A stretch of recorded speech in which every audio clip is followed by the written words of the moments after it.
Welcome all to Quick Management. Dr. Ankita Patni this side, and today we'll be learning a very interesting topic, that is business communication. Now this topic is important from examination point of view also, and also in day-to-day life. So gear up and let's get started.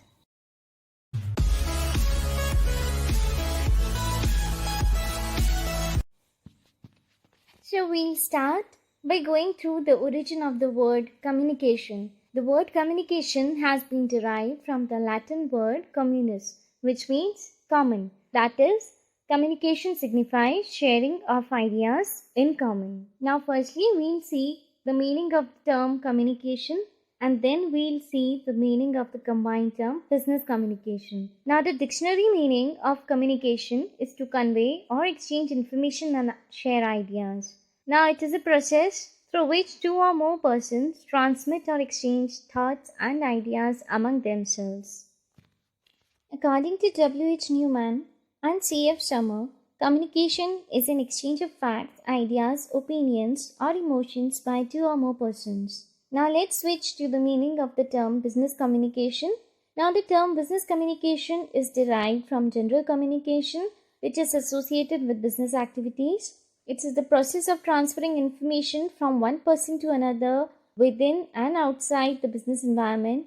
Now, a very precise definition would be communication between business parties or people for business related tasks is considered as business communication. So, the communication which is for business purpose, business related tasks, and between business parties or people is business communication. When the communication is intended mainly for business purpose, it is a business communication. The next we'll see some of the most prominent definitions of business communications by various authors.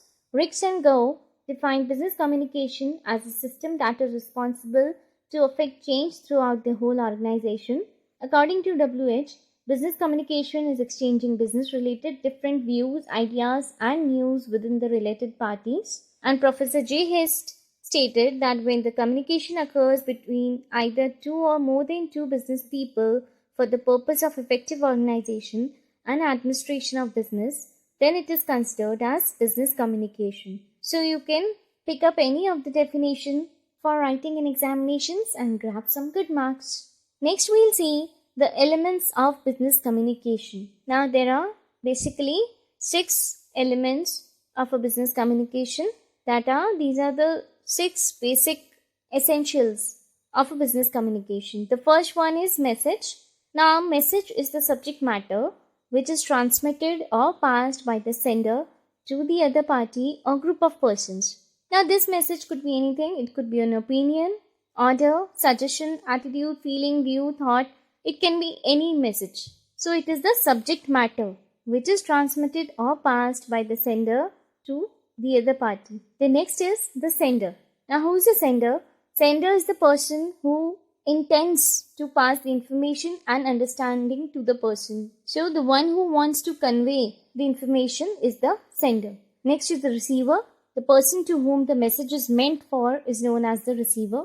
The next are the channels. Channels are the media through which the information is transmitted by the sender to the receiver. Now this media could be anything like radio, television, telephone, letter, emails, etc. And it depends on various factors as well as the choice of the sender. Next are the symbols. The symbols are the words, actions and signs that are passed on by the sender while communicating with the receiver. Now it's not essential that the message is sent in words always. Sometimes symbols, actions and signs could be used to convey your message. The next is the feedback. When the receiver acknowledges the message of the sender and responds back to him or her, feedback takes place. Now without feedback, communication is incomplete. So these are the 6 essential elements of business communication: message, sender, receiver, channels, symbols and feedback. Next we'll see the objectives of business communication, that is why the business communication is necessary or why it is intended to be done. Now the importance of business communication can be estimated by the fact that communication is termed as the lifeline of the business. Now, the objectives of business communication can broadly be categorized into three main points. First is the exchange of information. The main objective of business communication is to exchange information and thoughts with the internal and external parties. Internal within the organization and external could be the other parties such as the customers and all. So, as a part of business phenomena, various communication needs to be done in order to convey thoughts, ideas, to clarify things, to connect through people. So, for this exchange of information, communication is essential. The next is for instructions, guidelines, and training. Now, the next objective of business communication is to manage the employees by means of imparting instructions, providing guidance, and arranging for counseling. And the third is management efficiency. If there is a good network of communication, formal as well as informal, the organization can be managed efficiently and effectively. So, the three main objectives of business communication, or the primary objectives of business communication, can mainly be grouped into three categories. First is the exchange of information, both within and outside the organization. Second is to impart instructions, guidelines, and trainings to the employees. And third is for better management efficiency. Now, in some of the books, you'll find that these three main points have been more classified into individual points, such as first point will be to give the instructions to employees, second point will be to provide guidelines, third will be to provide training. So, all these have been clubbed together in these three heads. These are the three main objectives. Next, we'll move to the process of communication, that is, how the communication is conducted between two parties, that is, the sender and the receiver, through a proper channel. So, we'll see how it is done. Now, for the process of communication, Laswell's popular 5 W's are there, that is, who says what, in which channel, to whom, with what effect. So, here, who is the sender, what is the message, in which channel is the medium, whom is the receiver, and what effect is the feedback. So, there are 5 W in the process of communication. Now, first is the sender's idea. The first thing in communication process demands full and clear view of the idea or problem to be communicated.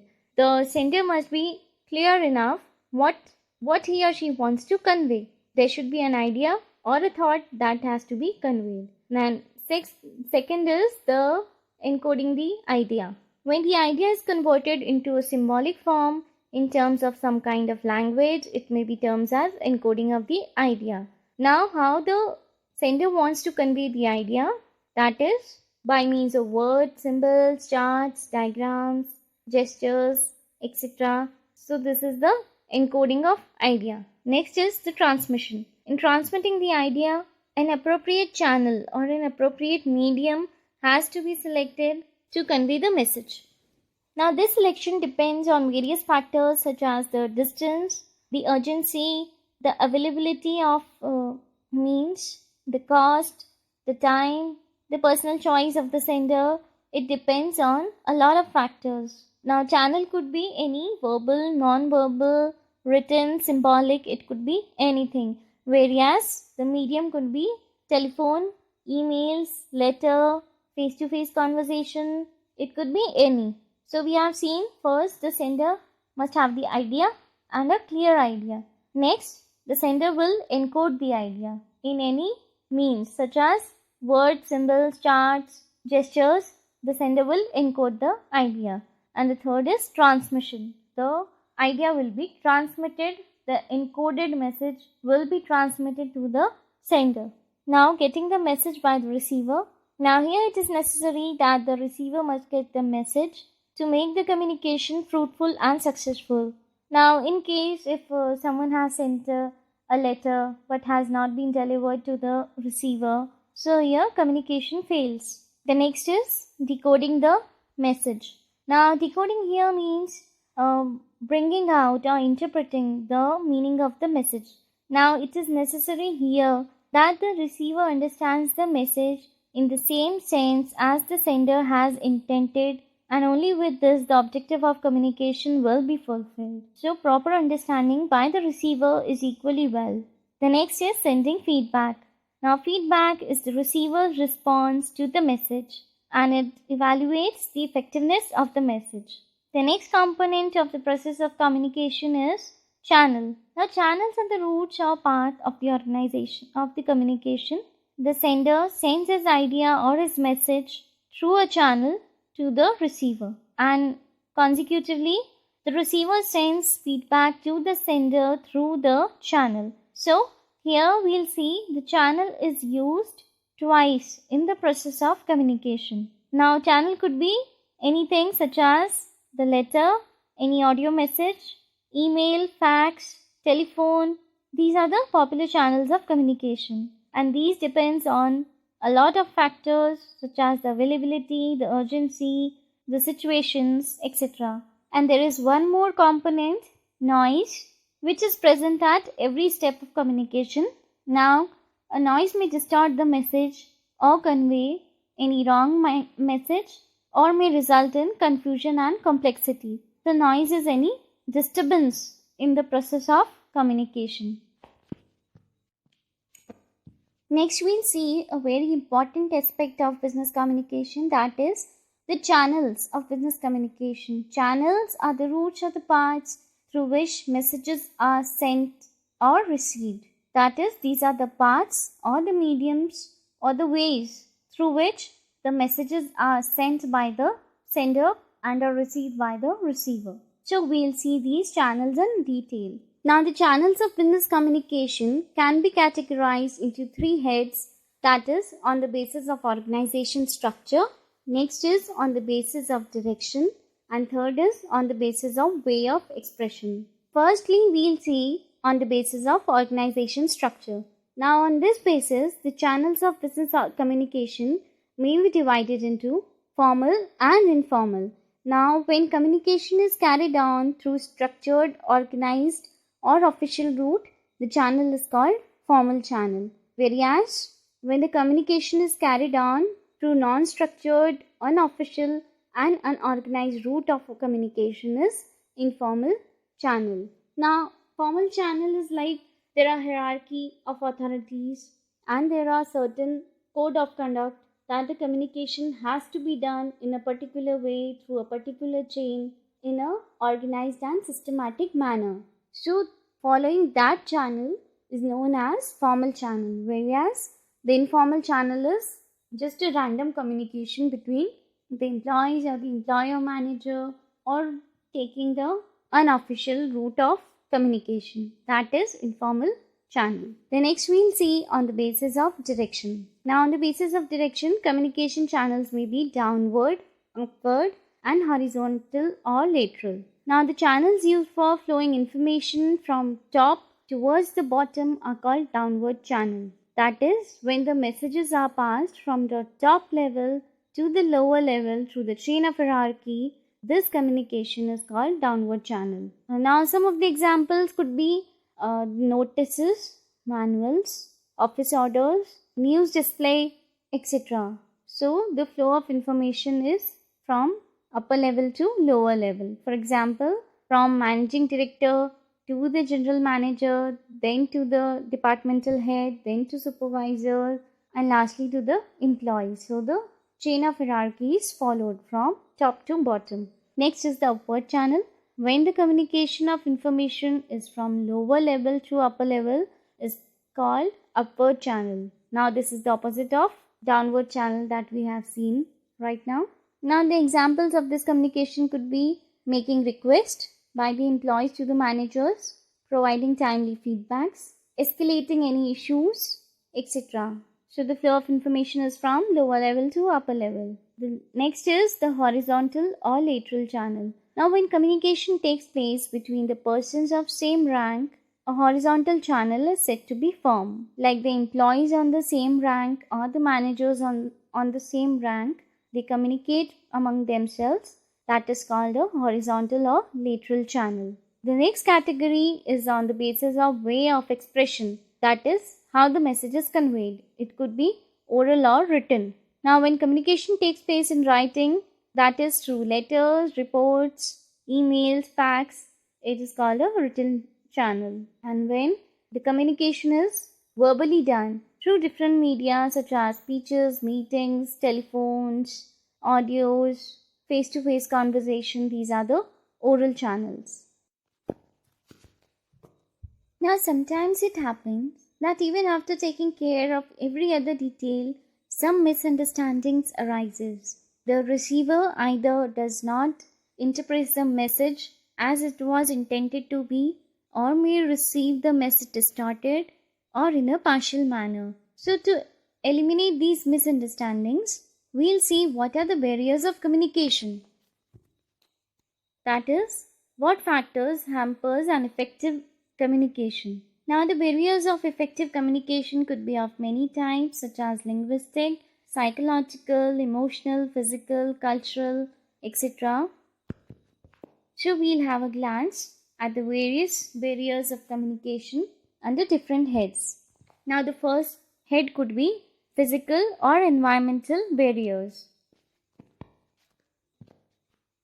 Now these barriers could be noise, time and distance, defects in communication system, wrong selection of medium, and physiological defects. Now first is the noise. As we have experienced a lot of time during telephone calls or during communicating from a little distance, if there is a lot of noise in the background, the communication is obviously distorted. So noise is one of the factor. Next is the time and distance. Now there may be differences of time zones between different countries, or even if locally done, the sender may reach out to the receiver at the wrong time and the receiver may not respond.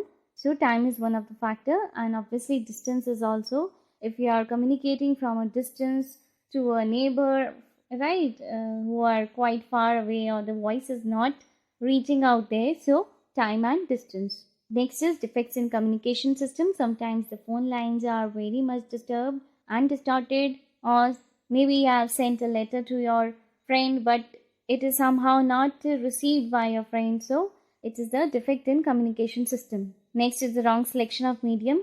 If the medium is wrongly selected, there are more chances of the message to get distorted. Next is the physiological defects. If the sender is giving oral transmission of thoughts and his voice is not much clear, if he or she fumbles or is not clear in voice, or the receiver is hard at hearing, so these are the physiological defects which may affect the business communication. The next is the language or semantic barriers. Now the first is jargon or unfamiliar terminology. Second is difference in language. And third is difference in meaning of words. Now if a sender is using typical jargons and unfamiliar terminology that the sender is not much well acquainted with, there may be chances that he will not understand what the sender wants to say or wants to convey. The next is the difference in language. Now linguistic barriers are very common, and the third is difference in meaning of words. A single word may convey different meanings at different situations, so it may be possible that the sender misinterprets. So the language or semantic barriers could hamper the communication. And the third is psychological barriers. Now emotions, prejudice, halo effect, self-image, or different perceptions, inattentiveness and status may affect the success of a communication, and it depends on both sides, at the side of sender as well as the receiver. So these are the various barriers that could affect the communication process. Now we'll see how these barriers could be overcome. First we'll see how to overcome the physical barriers.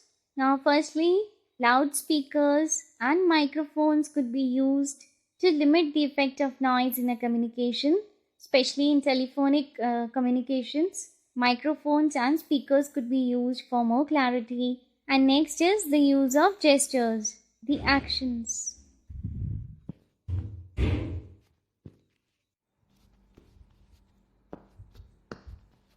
Now language or semantic barriers could be overcome by use of translators in case there is a language difference or the receiver is not so well versed in the language the sender is using. So translator could be used.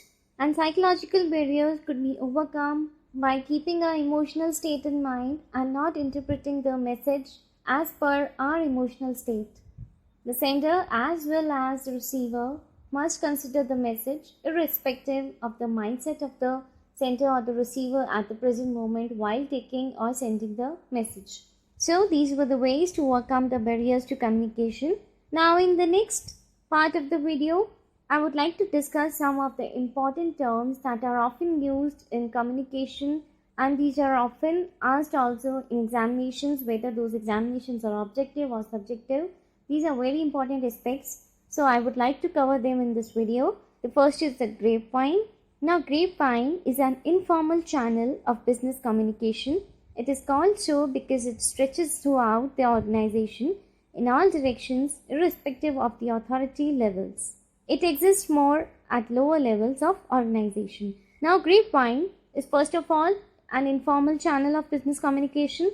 We had learned in the types of channels, formal and informal. This is an informal channel of business communication. Please remember over here, informal channel. That is often asked in objective questions. Now it is named as a grapevine just as grapevine climbs in any random direction. It climbs in all the directions it finds support or it can reach up to. So it stretches out throughout the organization in all directions irrespective of the authority levels. Now it could exist at more levels of organization. The employees may communicate to the manager. These are somewhat like the gossips that go throughout the organization during in the canteen area, or like you have heard any rumor or any conversation between the manager and employee. Suppose a manager has scolded an employee, so the other peers will be talking about that throughout the day. So these informal channels, or you may say just for understanding purpose, a kind of gossips that go throughout the organization.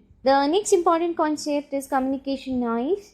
Now this refers to influences on effective communication that influence the interpretation of conversation. Now these are like the disturbances that occurs during the course of communication.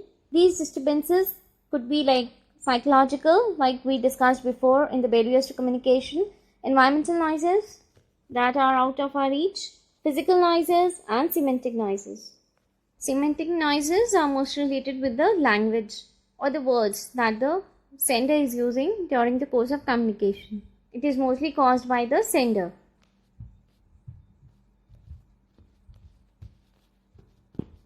Now that's all about the business communication. Please like, follow, subscribe, share this video, and follow Quick Management for more such videos. You may also type in the comment section in case you want videos on any specific topics. Till then, stay with Quick Management. Happy learning!